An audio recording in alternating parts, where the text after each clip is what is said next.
Well, my name is Jaideep Srivastava, and I'm a faculty member of Computer Science and Engineering at the University of Minnesota in the United States.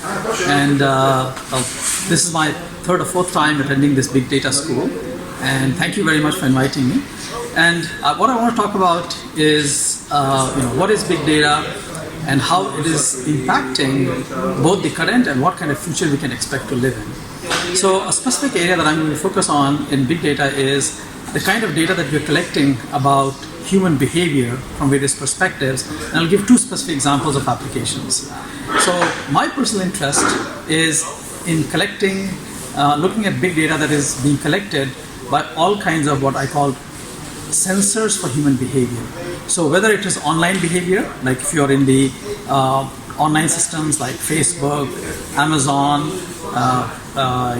Twitter, or any kind of social networks and even email, lots of people are living a lot larger fraction of their life online, and that is collecting lots of data. So that's creating this big data. Another one, of course, is the body itself. So for example, if you look at something like this is a Fitbit. So this is collecting data about how I'm literally treating my body. So how much exercise I do, what is the kind of sleep I get, what is the kind of activities I do. Now, both of these to me are of a lot of interest, because when we understand about online behavior, then that can give us deep insight into what is it that my preferences are. Applications, something like recommendation systems, or even understanding my personality, understanding people's interactions. So this is pushing the whole area of social sciences, that is, whether it is psychology, sociology, social psychology, even economics and so on, and other behavioral sciences, big push forward in how deeply you can study that. And in fact, in this particular school, my own lecture is about social computing, which is about these areas. And the other one that I'm not going to talk about here in terms of I'm not giving a lecture, is, as I said, these Fitbit kind of devices, which is helping us understand the body, and therefore it has a big potential for health and wellness. So one of the ways to think about this is the following.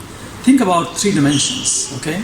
One is, so think about when people interact with the healthcare system, data is collected about them, right?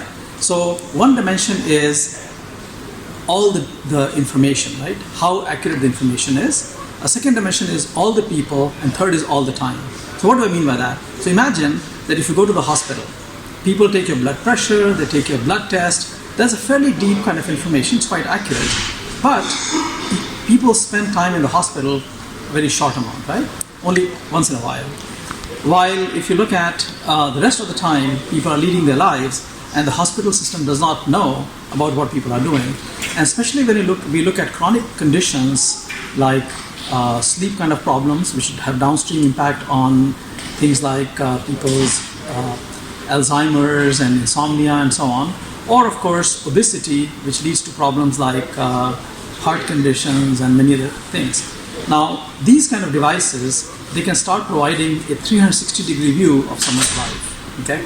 So now, I think one of the futures that I see, especially for human health, is that we can understand people's physical body, and from online behavior we can understand the cognitive aspects, and that has the future of taking, better understanding of how we lead our lives and improving it both from a health perspective as well as from a cognitive perspective. So this is one of the futures that excites me a lot. Thank you.